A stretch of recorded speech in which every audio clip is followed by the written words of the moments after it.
and welcome to Trucks. On tonight's show, Tim's out on the road seeing if the Volvo FH12 really performs as well as it looks. Also, Brian's playing devil's advocate when looking at how to buy a new van. Plus, he's taking a look at how to get your hands on an old-style, cheap Citroen Berlingo. And also, there's a little bit of a difference with Truckers' gripes tonight as you take a look at your top 10 gripes. Now, when you're walking around your local supermarket doing your shopping, have you ever stopped and wondered how these goods actually get on the shelf? Well, the answer is probably no. Well, this week we're going to show you the major role that trucks play in the distribution and delivery of goods to the supermarket. Now, you might not well be into trucks too much, but without them delivering goods to the supermarket, chances are we'd all go hungry. Well, you would do, Tim, if we still had to hand-pick vegetables, but thankfully we don't have to, because we've got machines like this. To pull the harvester, the company uses this SAME Titan 190. It weighs in at just under 6 tonnes and is powered by a 3.6 litre diesel engine, which puts out 175 horsepower. But despite having a choice of 27 forward gears, the tractor only has a maximum speed of 25 miles an hour.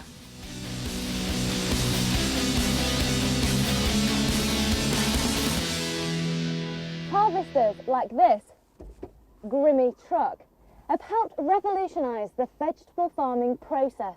Gone are the days when field hands break their back hand-picking vegetables, because this truck does everything.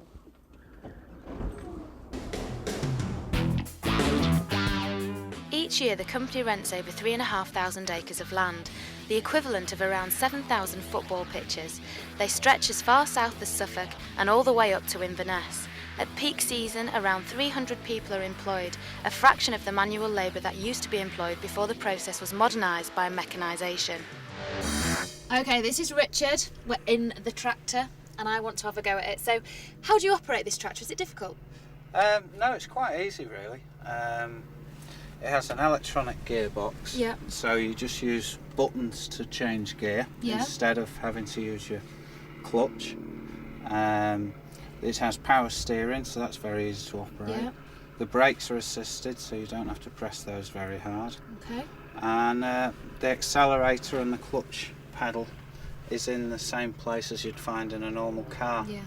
So all the controls are very light to use. Yeah. So it's quite easy then, yeah, really, isn't it? I should be able to do that.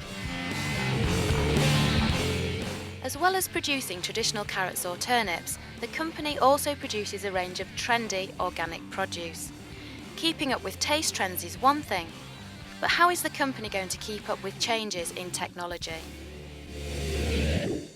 The major changes are the 2 new tippers, because they've got pneumatic sides in. It's the latest thing. We were the first company to develop these, along with weightlifter trailers. It allows you to lower the side of the trailer, so it's working at the same height as our original equipment. So when we're harvesting carrots, we can run the same equipment in the fields to load the carrots in. Over 44,000 tonnes of carrots are farmed each year with this company. And once they've been harvested in the field, they're then loaded onto the back of one of these trucks. An 11-litre Euro 3 engine powers this Scania. Its maximum torque is 1,800 Newton meters at 1,100 to 1,300 RPM, while its maximum of 380 brake horsepower comes via the 12-speed gearbox. Vegetables are then transported from here to the main food processing headquarters near Southport, where they are washed, graded and packaged, then sent off to the distribution centre. Now, it's nice to see Helen getting her shoes dirty for the first time in her life. Now, as the carrots arrive here from the field, this is the first part of the process, and by the time they leave this site, they'll be heading for a supermarket near you. After being unloaded, the first port of call for the carrots is the hydro cooler. Here the carrots are cleaned and cooled down to match each supermarket's requirements, usually between 2 to 8 degrees. From here they pass through the diameter grading process, where they are sorted into categories depending upon their size and shape. The next step is the inspection stage. Here the most experienced staff sort through the carrots to ensure only the best get through.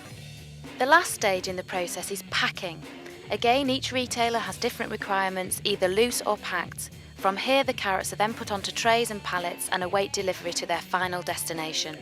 Keeping on top of the deliveries is hard work, especially with the majority of supermarkets working under just-in-time management. So how does the company manage? All the vehicles in our fleet are controlled by a two-way radio, which is built into the cabs. It is a major problem with the state of the English roads at present. We're in contact with the drivers throughout the journeys from leaving here to get into the RDCs. Same again when we're harvesting the product in the fields. We're in contact. Any problems, we're all contactable by phone. To transport the vegetables around the processing plant and to carry on looking after the environment, the company uses LPG-powered Lancing forklifts. These trucks have been specially designed to work outdoors and under harsh conditions, a regular occurrence here in the UK. They have a maximum lifting capacity of 8 tonnes and a lift height of 8.5 metres. Now, if you've been watching the programme a few weeks ago, you'd have seen us at the motor show at the NEC in Birmingham, where we saw the launch of the new Citroen Berlingo. Well, there's still a lot of that old stock about, and here to give us a lowdown on how to get an even better deal, we've got Brian. We've seen the new facelift Citroen Berlingo at the motor show. This might not be the facelift model, but it is a brand new van. Now, while the stocks last, these will slowly be faded out as the new model comes in December. But at the moment, there are some great deals to be had. When you're looking at the Citroen, if you're a style guru, then you'll probably go for the new style one. The facelift model with the big bulbous headlamps and the new grille certainly does stand out. But if you're a bit more cash conscious, then the old style one. It does exactly the same job. There aren't many other changes whatsoever with the vehicle, just the outside styling. It's still a good looking van, so let's take it out on the road, shall we? Let's see if it performs as good as it looks.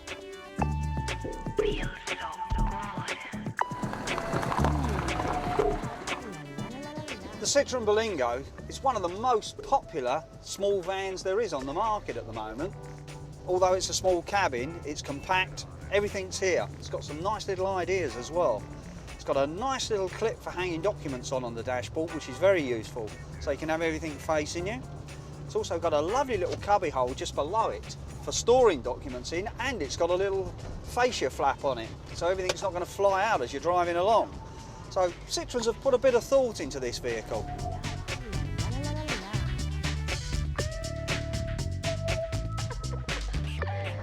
Drives very smooth as well. It's 5-speed gearbox, it's 1.8 diesel engine, it's very smooth. Being an 800 weight van, it has a good carrying capacity. This particular vehicle's got a wooden bulkhead fitted in behind us here, which stops anything you've got in the back coming forward, which is certainly a good idea. Although there's an interior mirror though, you can't see anything at all out the back doors. Certainly got plenty of performance from the 1.8 diesel engine. There are several variants you can get as well. They do a petrol version. Small enough to get in and out of tight places, with power steering on it. It's quite an easy vehicle to manoeuvre around town, but also with a good load capacity. You can get the vehicle also with a side loading door, which can be quite advantageous. The most important thing on any new vehicle is to make sure you have it service regular to keep the warranty in. You don't want, if it's got a 3-year warranty on it, you certainly don't want there to be any sort of problems. If you miss a servicing interval or that, then it could make the warranty null and void. Right, you've decided on the Citroen Berlingo. You've got the best price deal you can get. How are you going to finance it? You might have money in the bank to actually finance the vehicle yourself. You might even be looking at a bank loan. Now, if you're a small business though, you might find that the money in the bank will come in handy later. So you're going to go and have standard HP, 10% deposit plus the VAT. You can do a lease, you can do a lease purchase. Now on a lease or a lease purchase, 100% of your repayments are tax reclaimable. If you do HP or pay cash, 40% in the first year and 25% thereafter is all you can claim back. So you've got a good deal on the van, now get a good deal on your finance. Now the new and the old Citroen Berlingos have got the 1.8 diesel engine. There's also a turbo diesel option and a petrol derivative. Now, you're going to get about 40-45 to the gallon out of one of those, unless of course you've got lead in your right foot. Now, in France, they actually do race the Citroen Berlingo van. So if you feel like a bit of fun, then get yourself over there. Not only can you use it on the road, you can race it. So it must show it's got a pretty good pedigree. Now, the new facelift model is 6,995 plus VAT. Now, you could pick up one of these for well under £6 grand. It's a brand new van, but it's the old style van. Now, you've got to remember, there's not many of them about, and they are in short supply. So it makes sense to buy an older model, but basically, if it's not in fashion, I wouldn't be seen dead in it. Anyway, that's it for this part of the show, but join us in part 2 when Tim takes a look at the gorgeous Volvo FH12, and also we'll be counting down your top 10 gripes in Truckers' Gripes.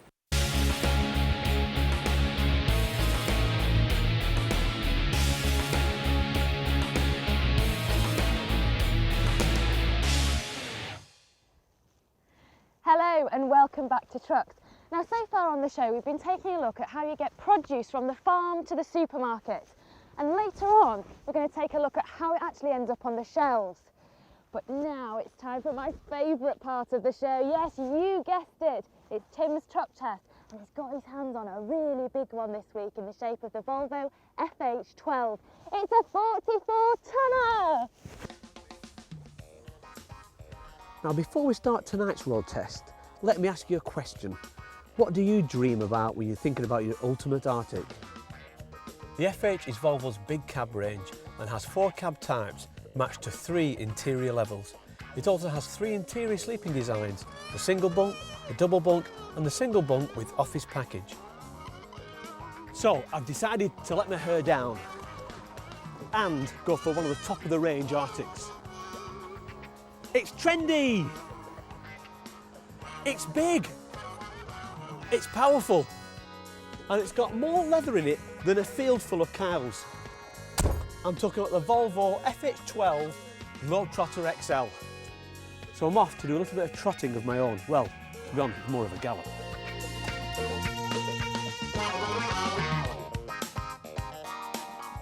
Here we are inside the Globetrotter cab. Now this version, there's about 3 or 4 different versions. This is the Prestige version, and it's a one-man vehicle with the office option as well, and we'll show you the office later on. One of the first things you notice inside the cab is there's lots of gadgets. I mean, I've been in a few trunks in my time, but this has got virtually everything on it.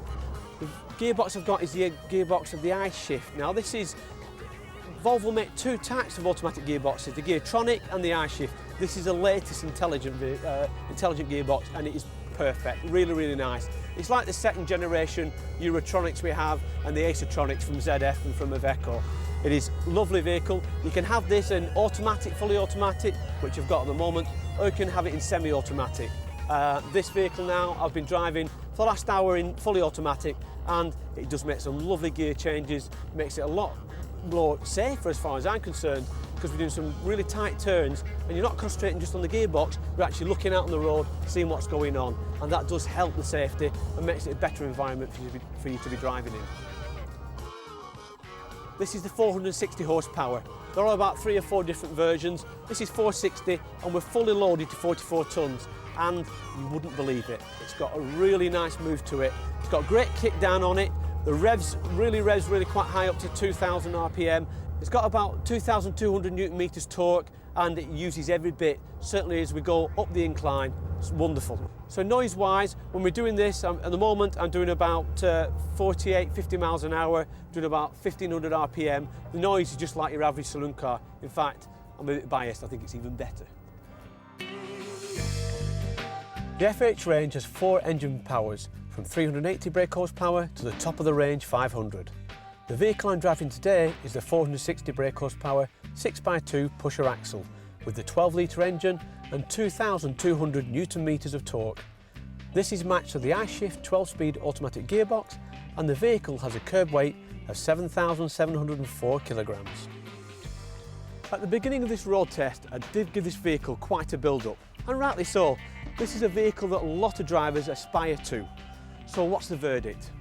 Well, if it was a scoring, I'd give it 8.5 out of 10, and I don't often give 10s out of 10s anyway. I did like the I-Shift, I thought the vehicle was very well made indeed, and at 460 horsepower it's excellent for 44 tonnes. So to sum it all up, I'd be more than happy to trot around the globe with this one. So that's the all singing, all dancing FH12. Now, it's a fabulous vehicle to drive, and it's got a great space in that cab. In fact, it's a bit of a home from home, really. I could possibly sell my car and trade it in for one of those. Anyway, less of that and more of this. Throughout the series, we've been listening to your rumbles and grumbles in Truckers' Gripes.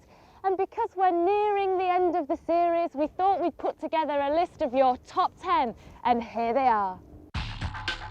The number of foreign companies operating in the UK is rising, and although it's unrealistic to ban European hauliers from operating in the UK on grounds of unfair competition, you thought they should pay the same taxes as British hauliers and purchase UK fuel.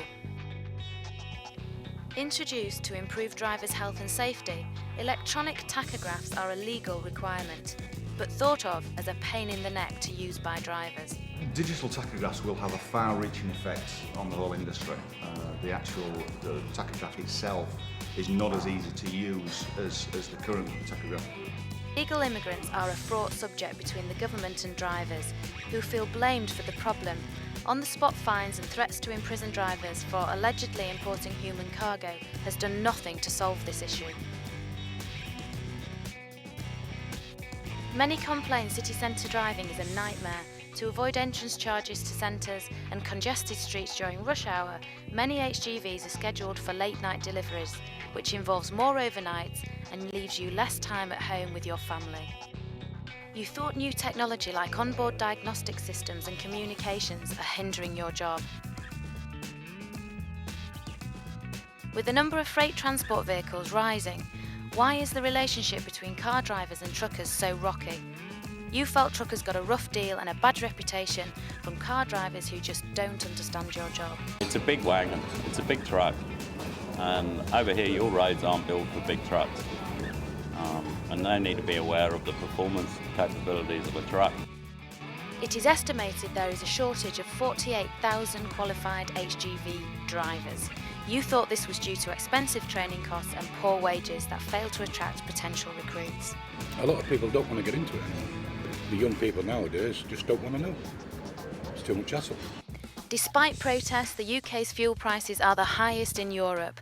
40% of the price per litre is government tax. Expensive diesel prices are putting hauliers out of business and jeopardising the future of the commercial vehicle industry. Absolutely scandalous. It's the cost of fuel is so high, then they've got the insurance on top and everything else. It's just totally outpricing the haulage companies.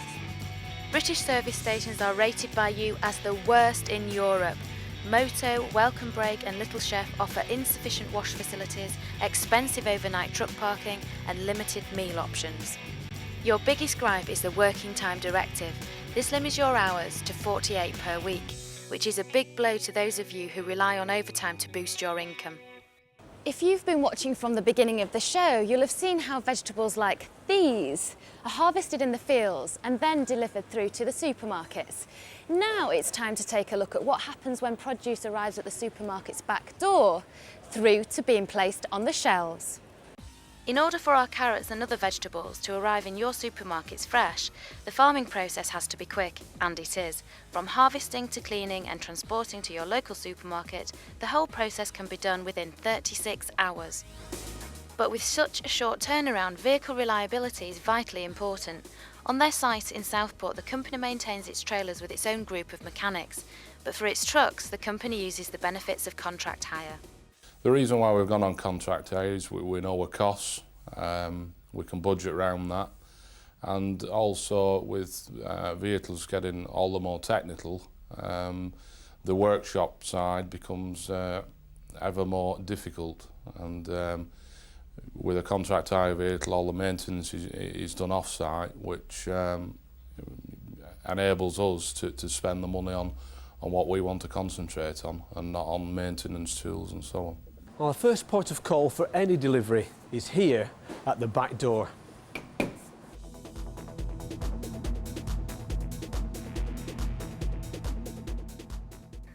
Deliveries to the stores take place throughout both the night and the day. Each drop-off can consist of a combination of anything from frozen to dry goods. This is made possible thanks to partitioned trailers. Deliveries can come either from regional distribution centres or direct from the suppliers. Our carrots have now reached the final destination and they're unloaded from the trailer onto the docks and then they're stored temporarily in a holding bay. There are 4 types of holding bay: non-food, frozen, chilled and ambient. This is the chilled section, where we'll find dairy produce such as cheese, butter, milk and of course, our carrots. Once space becomes available in the store, the goods are transported through here.